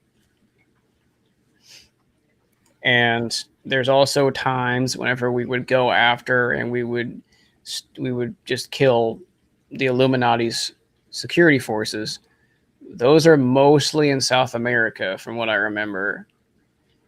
And how we would do that was that we actually, in the base, they had a screen there. It's like a big flat screen that it was like blue information was displayed on it. And it would show maps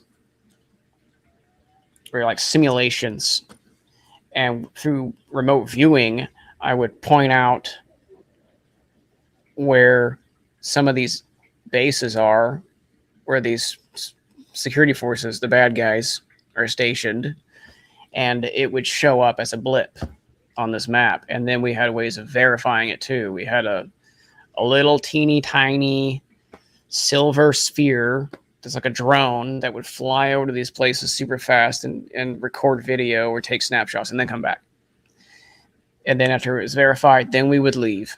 And the whole idea was that we would find them, and in the middle of the night, we would just storm them with overwhelming force, just kill them all. There's no way they stood a chance. Can you comment about? You said they confiscated the drugs. Did they happen to? Do you know what they did with the confiscated goods? Did they actually try to sell them again? Oh God, no, I don't think so. I don't know what they did actually. Okay. There was one time when we took cocaine and weed, and I'm like, "Can I smoke some of that?" But I don't really know what happens after the drugs, after they're taken. Yeah, well, maybe you could comment about where they're actually getting the budget to pay you guys. I'm assuming you got paid, right? Nope.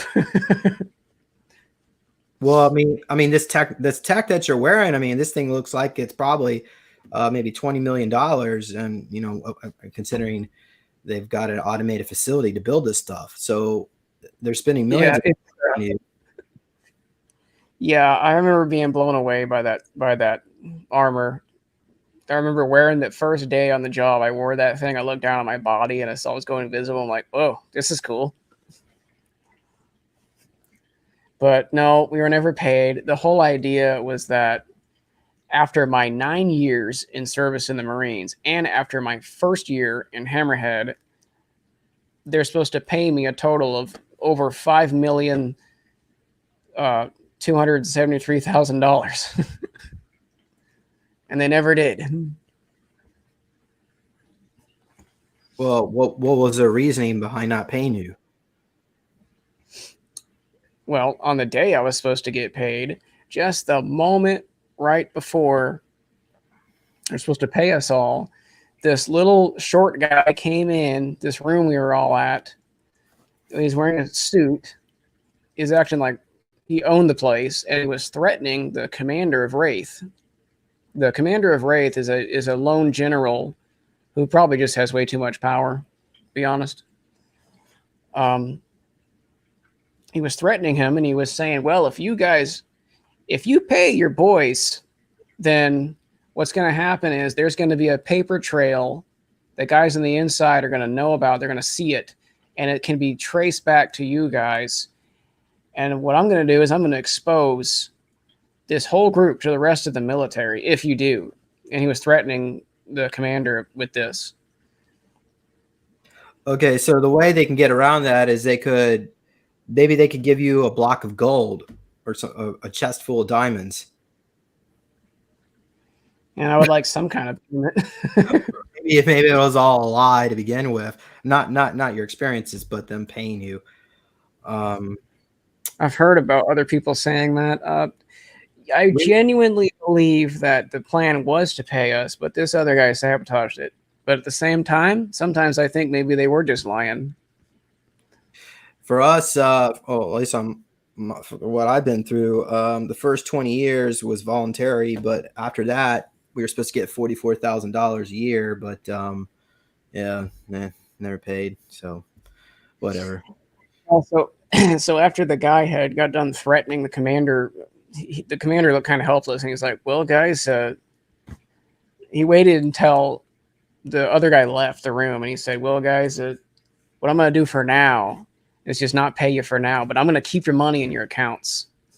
I'll pay you later," which never happened. All right. Well, they probably still got your. I mean, that doesn't mean that. Yeah, there's an account somewhere with your funds in it. You just have to I don't know. It'd probably be after Nasara or some. I think I actually still do have my money in my account, and I think it's still adding up. Hmm. I think that's how it is for all of us in in my particular program anyway. But continuing on, that's basically what Hammerhead would do. They are super advanced, but they are just Earth-based. They're not a secret space program. And on my last mission with them, would have been late 2018 at the time, I think, we went to the Amazon jungle because there was a gun and drug running operation going on there along the Amazon River at a dock, and we all went there. And at that time, we were wearing the digital jungle pattern. And we had stormed the dock. I think there was a firefight. People were killed, but none of us were killed. And confiscated that and stopped that from going on. That was my last mission with them. And then in, I think I was like out of service for a while. I was on break, I guess. And then in 2020, I think I might have said 20. No, it was August 2019 exactly. I remember waking up one day and I had needle marks on my arms again. And at that time, I had Wraith said, "Hey, we want you back in the program," and I joined back up, signed on for some number of years again, and I was deployed back to Mars again to help fight the Draco. And then 2021, we actually did a mission where we did go to another planet. Actually, we all boarded the Vengeance and we left to go to a tropical planet that's like 13 to 16 light years away, something like that. And there was a invading race that were there that looked like giant humanoid white rhinos, kind of. They even have the tusks. They got the tusks on them and the horns, you know. And they also have these ball-like structures underneath their skin, along their muscles, and it's actually extra muscle that they have. And they were there oppressing the natives that were there, and the natives look like rats, like humanoid rats. And it was our job just to go there and take out some of the bad guys, the leaders, and just leave. We did that. I think we did that only like twice and came back to Earth. And then after that, it was just me on Mars again fighting the Draco. And that is basically, with some detail, what my military life was like. That's not even everything. That's to sum it up, in my regular life, at the same time this stuff was going on, I was also visited from whenever I was like 14 to in my 20s. There was a peaceful mantis race that had just showed up at my house. They weren't visible, but mentally I could see them though. And it was kind of weird. I actually could hear the buzzings and clacking sounds that they were making, and buzzing sounds from their wings. They although they're visible in my mind, I guess because I have remote viewing or something, I could see what they look like, and they are about the size of a person. They look like a giant green praying mantis. And I remember a time when I thought it was Jiminy Cricket showing up, but I think it wasn't Jiminy Cricket. But yeah, what's that? Like electronic sounding type of clicks. Go ahead. It's like a sound they would make with their mouth. Yeah, so the mantis are interacting with you.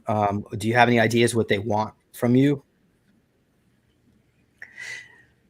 I felt like they were just checking in on me for something. I have something within me that they found interesting, and I never knew what it was. But they showed up, and they look like a giant green praying mantis that's about the size of a person, that's about as tall as us, and they have sections of their body has like pieces of metal armor on it, and most of them are actually just peaceful, chill scientists who are just trying to explore and research things, and they come from a very far away area along our galactic arm of the galaxy.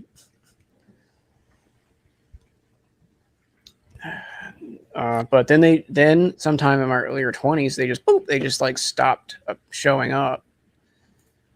Right. There's another time in my regular life when I was watching a documentary, and I had spontaneously remote viewed the LOC, Lunar Operations Command is what it's called. That is a base that's on the backside of the moon. It is the US's headquarters for all their operations going on in space. And it's also like air traffic control, but for outer space. And you were there, LOC? I wasn't there, but I remote viewed it spontaneously at random one day. And Okay. I described it exactly the same way some other people described it. It's mostly underground. Let's move on here, because time is of essence, and we're getting near the end of this. Question from Jeanette: have you ever seen a tall octopus species man, like from a pirate movie? No. Yeah, and there are those octopuses, the squid creatures. They tend to be they're energetic beings. Maybe not like non-corporeal is what I meant to say, and they're supposedly very parasitic. So probably should avoid them. That's why we have super soldiers to protect us on this planet. I've got my website loaded up here. This is a article that you wrote about 2 years ago, and it's been updated just recently, as of like 2 days ago. So I'll put the link of this is in the description. So go check this out as well. Yeah, you guys can get on there and read that. It's I try to update this every once in a while if I get more detailed memories. That's got a lot of recall in it. All right, so let's go to my last question. You mentioned something about the future of the space program. They told you what the future of the secret space program would be like. What, and also, can you comment about your own future? Do they use looking glass technology on you?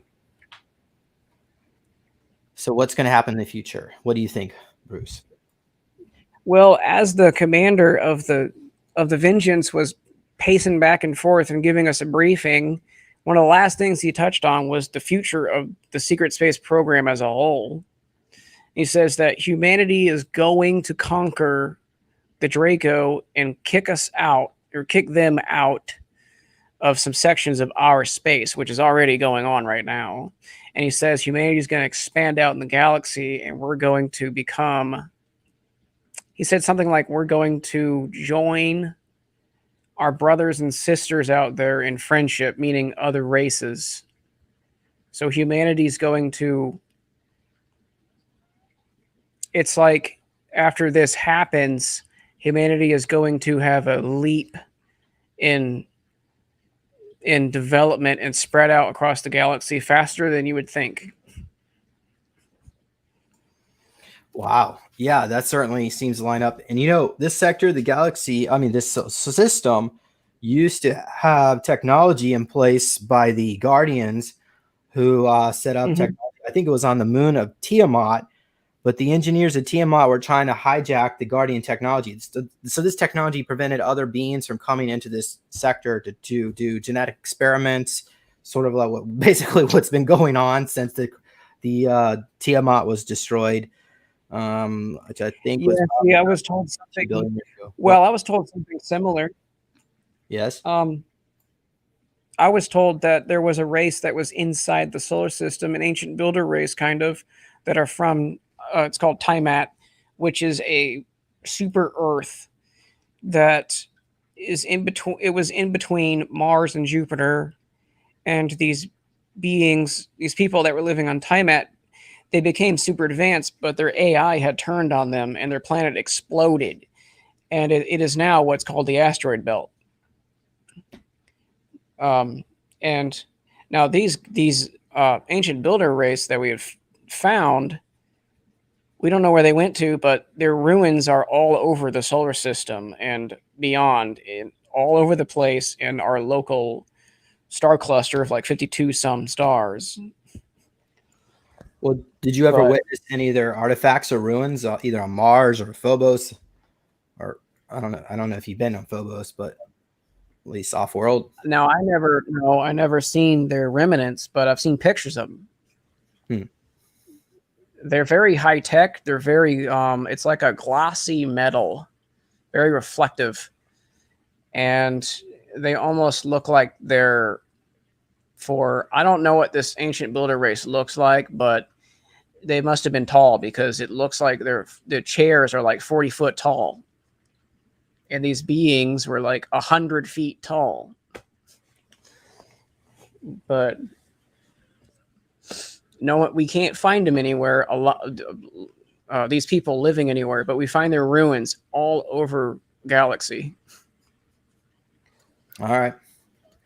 Well, there you have it, everybody. Is there a way people can contact you, or you have a website or book, an email address, where people can learn more? I'm thinking for now I'm going to keep that a secret, but in the future I think I will give out my email address sometime later. All right. So I guess we can go ahead and wrap this up. Let me just double check one more thing here. I had this link. Let me check this. Okay, so I showed the link. Yeah. Okay. Well, I guess we're done here then. Yeah. So thank you, Bruce, for coming on here today. I also want to thank the audience members for your contributions. We had some good questions in here. If you'd like to learn more about the work that I do, I would recommend you go to supersoldiertalk.com, and you could see this post and many other posts as well about this content, because not everything I put here on YouTube because of censorship. But also be sure to go to my website, neologicaltech.com, and get yourself a copy of my book, or get yourself a meditation cube to help you relax. And I do have a 501c3 nonprofit. So the link of that, Healing Soul Survivors, is a link if you want to make a donation. This next month, I'm going to 3 conferences. So the money is going to be going to filming people. So I'm going to get a lot of content, hopefully. Everything's going to work out great, and which usually it does. Yeah, so there you have it, everybody. Any other final comments, Bruce? I think you about got it. I'm continuously currently active in Wraith and on Mars right now. I periodically just go back and forth to Mars and Earth. Okay. Well, maybe your handlers over there will be more willing to come forward. Maybe somebody else from your team would want to come out and share as well, if they're willing to. I mean, obviously, if it's an ongoing mission, it's going to be some secrecy involved, but surely could share non-missions and missions like that. But okay. Yeah, I hope so. Okay. All right, everybody. Well, thank you all, and we'll see you all later. So, Bruce, stay on the line here, and we will see you all later. Bye, everyone.